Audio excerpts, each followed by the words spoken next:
1519. Carlos I arruinó Castilla hasta la deuda infinita. En primer lugar, a Carlos I se le recordará por haber sido, por la gracia de Dios, rey de Castilla, de León, de Aragón, de las dos Sicilias, de Jerusalén, de Portugal, de Navarra, de Granda, de Toledo, de Valencia, de Galicia, de Mallorca, de Sevilla, de Cerdeña, de Córdoba, de Córcega, de Murcia, de Jaén, de los Algarbes, de Gibraltar, de las islas de Canarias, de las Indias orientales y occidentales, islas y tierra firme del mar Océano, archiduque de Austria, duque de Borgoña, de Brabante y Milán, conde de Habsburgo, de Flandes, de Tirol y de Barcelona, señor de Vizcaya y de Molina, etc. Aunque en realidad la historia de España le recordarán, entre otros desastres, como el represor de los comuneros y la dejación que hizo, permitiendo a los flamencos que llegaron como asesores del príncipe Carlos que actuaran como buitres feroces y se enriquecieran ocupando los cargos más importantes de Castilla y de algunos territorios de la corona de Aragón.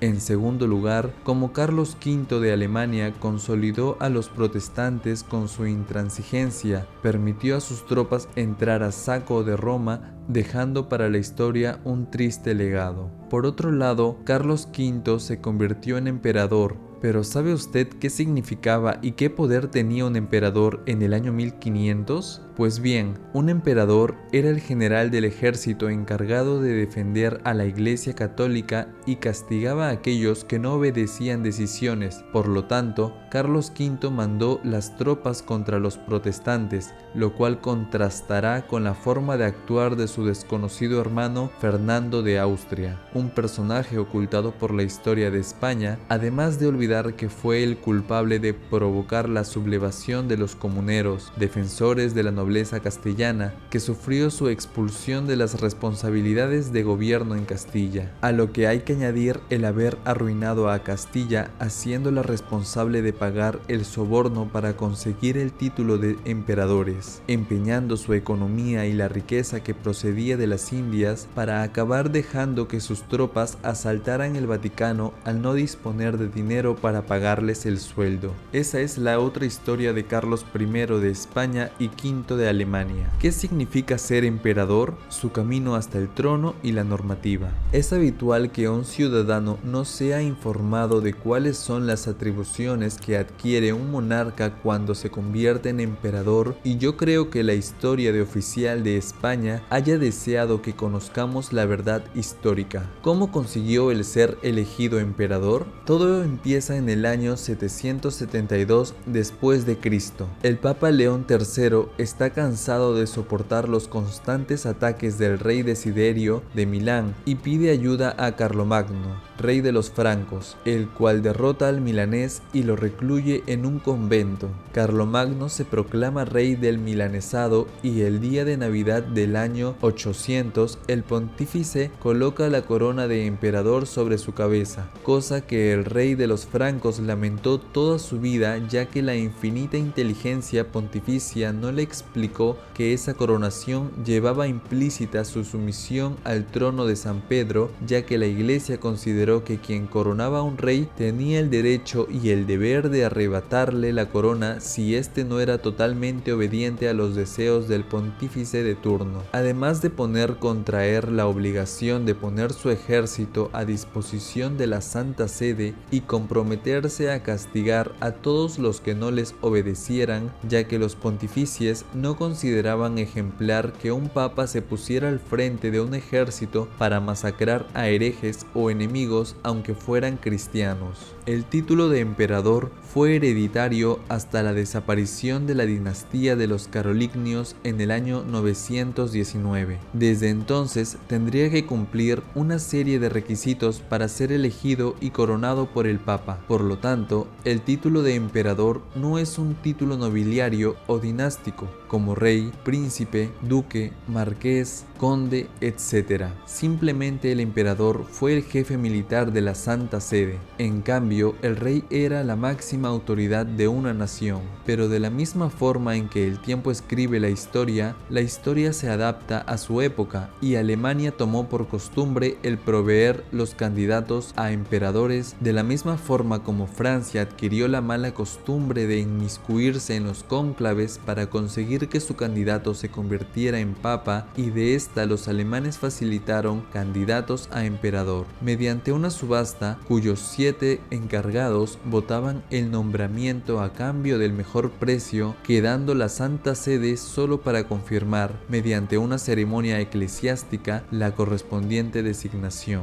En efecto, como he mencionado, extinguida la dinastía de los francos carolingios, le suceden los sajones con la llegada de los monarcas Otón en el siglo X, y así la corte germana inaugura su derecho a elegir al emperador mediante la incorporación de 4 cancillerías, presididas por los siguientes electores: el gran canciller de Alemania, de la dinastía o tribu de Maguncia; el gran canciller de Italia, de Colonia; el gran canciller de Borgoña, Galías, de Tréveris; el copero, de Bohemia.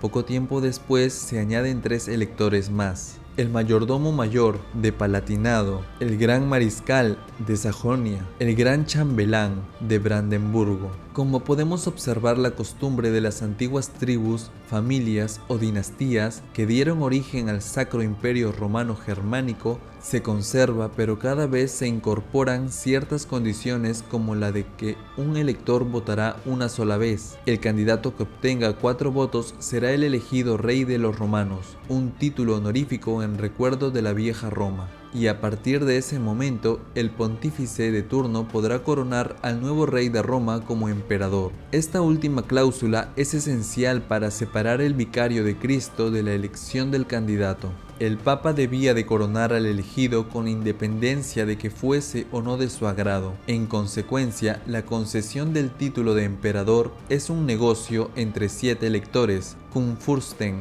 para determinar el brazo armado de la Iglesia Católica. Toda la administración, requisitos y obligaciones se detallan en un documento al que se conoce como la Bula de Oro, ya que llevaba adosado un sello de oro fechado el mismo año, 1356, y se convierte en ley fundamental ya que estipula conceptos intocables. El número de príncipes electores serán 7, cada uno será titular de una dignidad de la corte. 3 electores religiosos, los arzobispos de Maguncia, Colonia y Tréveris, que son los archicancilleres de Alemania, Italia y Arles. 4 electores laicos, que serán el rey de Bohemia, gran escanciador imperial; el conde del Palatinado del Rin, mayordomo real del imperio; el duque de Sajonia, gran mariscal imperial; y el margrave de Brandenburgo, gran chambelán imperial. La coronación se debería llevar a cabo en Aquisgrán. Durante la vacante, el conde palatino del Rin asumirá el cargo de provisor imperii. El elegido deberá de abstenerse de realizar cualquier acto de gobierno hasta que no se confirmen sus privilegios y sus derechos por los electores. Una vez aclaradas las formalidades que se requieren para elegir a un emperador, vamos a concentrarnos en el caso particular de la nominación del príncipe Carlos, hijo del emperador Maximiliano I de Austria y futuro Carlos I de España y V de Alemania. Para el historiador Albert Hauset, la elección de Carlos fue el mayor acto de prevaricación electoral de la historia mundial. Se trata de un negocio de corrupción bendecido por la Santa Sede, donde no existe competencia democrática, sino una lucha de intrigas y la rivalidad entre 2 candidatos al título de emperador, Francisco I de Francia y Carlos V de Alemania. Carlos V de Alemania no heredó el título de emperador, lo compró. Carlos V se ciñe la corona imperial gracias a la fortuna de Jacob Fugger, titular de la banca Fugger, que participa en la subasta de la corona, donde los 7 electores alemanes adjudican la dignidad de emperador al candidato que ofrezca más dinero. ¿Qué tiene eso de glorioso? Los príncipes electores solo exigen que se les garanticen las sumas prometidas y que el cobro se realizará después de la elección. Todo transcurre en el marco de una gigantesca desconfianza. Joaquín de Brandeburgo llega a pasarse al bando de Francisco I, recordando que muchos acuerdos políticos y financieros no habían sido respetados hasta entonces. Por otro lado, los príncipes confían mayoritariamente en los Fugger. El obispo de Maguncia prefiere la garantía de la familia flamenca a la de las ciudades de Anvers y Malinas. El obispo del Palatinado no solo exige la garantía de Jacob Fugger, sino que el banquero en persona se comprometa a pagarle como si fuera su deudor, y para calmar las desconfianzas se llegó al acuerdo de que el dinero de los Welser y de los banqueros italianos aportados por los flamencos que han asumido los más altos cargos del reino de Nápoles se deposite previamente a la votación en la banca de los Fugger. Cuando el 28 de junio de 1519 se conoce en Augsburgo la elección por unanimidad del nieto de Maximiliano I, la ciudad pasó varios días inmersa en una gran fiesta popular. El motivo merece tan magna celebración. El costo real y final de la insensatez que vamos a narrar costará a los principales reinos de Carlos V la inmensa cantidad de 852.189,26 florines de oro, que correspondía a 2.100 kilogramos de oro fino, que con una inflación del 250% acabaría con los fondos de Castilla, arruinaría a los monarcas de la Casa de Austria hasta la llegada de Felipe V. El nombramiento. El 12 de enero de 1519 fallece en Wels, Austria, el emperador Maximiliano I de Habsburgo. De forma inmediata se comienza por convocar a los príncipes electores para la elección del nuevo rey de los romanos y futuro emperador. Dentro de los 30 días posteriores a la muerte del rey, tal y como señala la Bula de Oro, en 1519 los candidatos son el cristianismo, rey de Francia, Francisco I, que ofrece 300 florines de oro, y el católico, príncipe Carlos de Borgoña, que ofrece 600.000 florines de oro. El día 18 de junio de 1519 se celebra la elección y el resultado de festeja en la ciudad de Frankfurt am Main, con fuegos de artificio, una novedad y un lujo inusual en aquellos días, pero estamos mencionando solo la primera ceremonia del acceso al titular de emperador y la más importante, como veremos, ya que a este evento debía de seguir la ceremonia de coronación, que a su vez se dividía en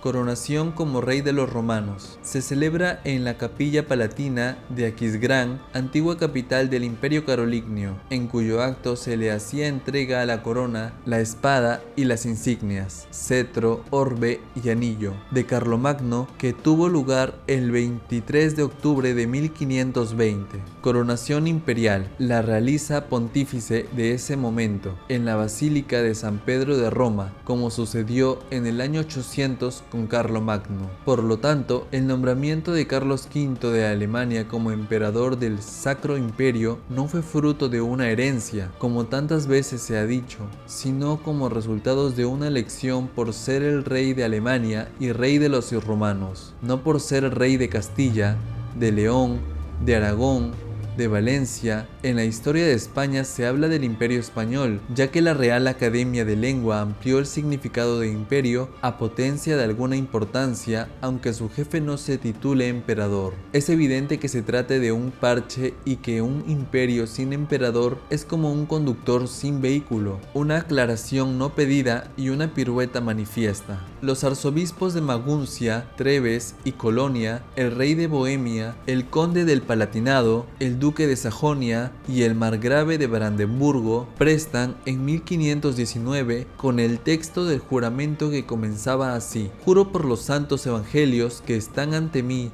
dar al pueblo cristiano con la ayuda de Dios un soberano temporal, esto es, un rey de los romanos, a elevar la dignidad del futuro emperador, y esto sin la menor intriga, sin retribución, salario o promesa de ninguna especie. ¿Y cómo podemos comprobar sus afirmaciones? Eran tan elocuentes como falsas, ya que los 7 Kurfürsten se deciden a favor del mejor postor. La suma prometida por Carlos V a los príncipes electores era tan importante que tuvo que organizarse un grupo de banqueros para conseguir reunir el importe total, pero la gran novedad fue que la cantidad de la oferta ascendía a 600.000 florines de oro, que equivalen a 2.100 kilogramos de oro fino. El importe en euros es de 109.200 euros y olvidaron que había gastos extras que el candidato también debía abonar. Este es el desglose del importe, más los gastos y su precio en euros para entender de qué estamos hablando, y estos son los banqueros designados ya que ningún reino de la cristianidad disponía de esa fortuna. Banqueros e importes aportados. Jacob Fugger, 543.500. Bartolomé Weiser, 143.333. Felipe Gualterotti, 55.000. Benedicto Fornari, 55.000. Lorenzo de Vivaldi, 55.000. Total de florines de oro, 751.843. Los beneficiarios de la elección fueron: al príncipe elector de Maguncia, 103.000. A sus consejeros, 10.200. El príncipe elector de Colonia, 40.000. A sus consejeros, 12.800. El príncipe elector de Tréveris, 22.000. A sus consejeros, 18.700. El príncipe elector de Saxo, 32.000. A sus consejeros, 8.000. El príncipe elector del Palatinado, 31.108. A las embajadas de Hungría, Bohemia y Polonia, 41.031. Al conde Federico del Palatinado, 31.108. Al margrave Casimir de Brandeburgo, 25.843. A condes, varones, caballeros, nobles y representantes de las ciudades del imperio, 31.029. A los comisarios, secretarios y consejeros, 39.965. A los mensajeros, 3.542. A los consejeros del difunto emperador Maximiliano I, 5.600. Gastos en Suiza, 29.160. Para la adquisición de Württemberg, 171.359. Gastos diversos, comidas, viajes, etc., 55.760. Remitido a los barcos por gastos, 17.493. Total en florines de oro, 872.573. Para poder saber cuál es el costo aproximado a la actualidad, se puede calcular siguiendo este razonamiento. Si 600.000 florines de oro equivalen a 2.100 kilogramos y el precio de un kilo de oro es de 52.000 kilos, el costo de la elección en valor de hoy fue de 109.200 euros. Teniendo en cuenta que no están incluidos los gastos de la elección, que en realidad el precio de la elección asciende en valor de hoy a 872.573 florines de oro, lo cual no lleva a que ese importe equivale a 3.054 kilogramos, y si el oro se cotizaba en aquellos días a 52.000 euros el kilo de oro, llegaremos a la conclusión de que el precio del acontecimiento al día de hoy fue de 158.808 euros, un inmenso importe para la economía de la época y que difícilmente existía sumando las arcas de muchos reinos de Europa, teniendo en cuenta que los gastos de demora eran del 30%.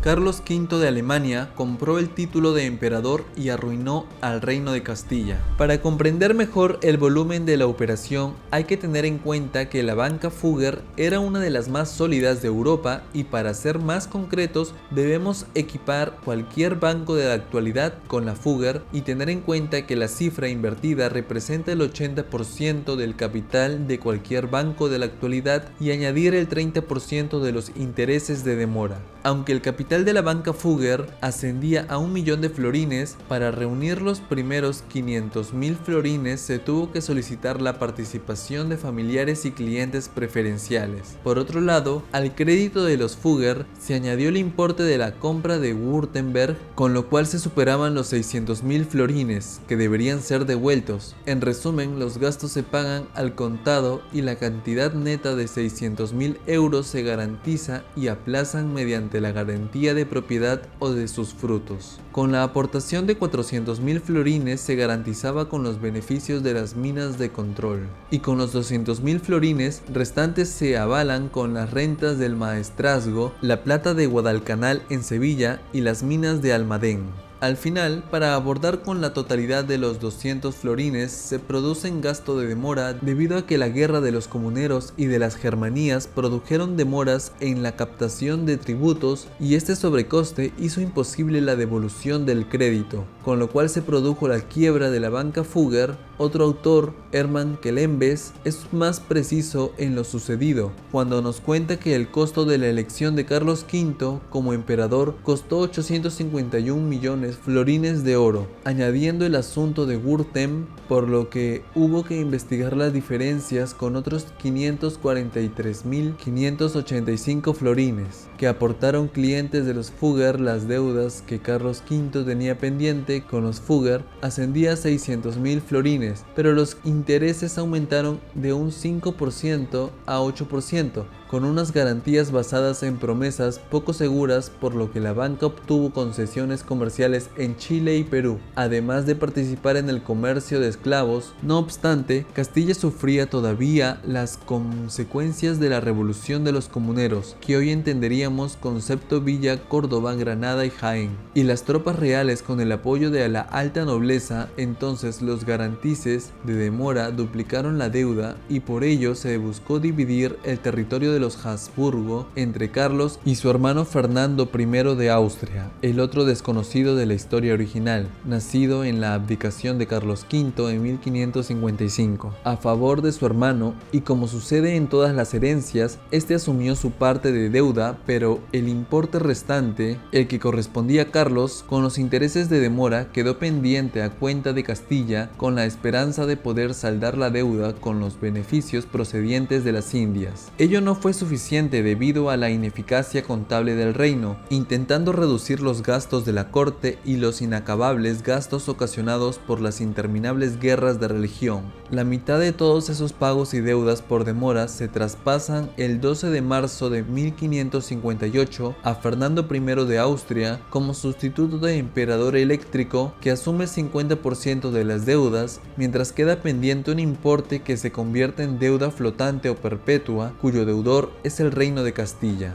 Otros sí, la mentira piadosa que no han contado es que, aquejado por la enfermedad, Carlos V renunció al título de emperador. Generalmente no se menciona al sustituto y se refugió en Yuste para esperar la muerte con una vida piadosa de recogimiento y oración. Falso. El rey Carlos, aquejado por las deudas, abandonó el trono mediante las abdicaciones de Bruselas, donde encontró en su hermano la forma de silenciar el escándalo económico, aunque los electores no aceptaron su renuncia hasta el 24 de febrero de 1558, dejando la ruina perpetua a su hijo Felipe II de las Españas y de las Indias, que liquidaron los administradores franceses de Carlos II, después de 5 quiebras y 2 devaluaciones. Esta sí es la verdad. Por su parte, la banca Fugger cayó en la bancarrota de 1557, que les hizo perder 4 millones de florines. Generalmente fueron soldados con un descuento del 40%. Con la rutina de la economía castellana, la familia Fugger cayó en quiebra en Castilla. El negocio continuó bajo las órdenes del hijo de Amazon, pero sin conseguir remontar la empresa, y en 1697 se produce la otra quiebra de la banca Fugger, y ello arrastró al grupo de empresas. Después del siglo XVII, el clan se retiró de las finanzas y se convirtió en una comunidad de propiedad latifundistas. Muy lejos queda el año 1514, cuando el Papa León X encarga a la banca Fugger la venta de indulgencias para financiar la construcción de la Basílica de San Pedro, que fue uno de los motivos por los que Martín Lutero proclamó su manifiesto sobre la ruina moral del papado.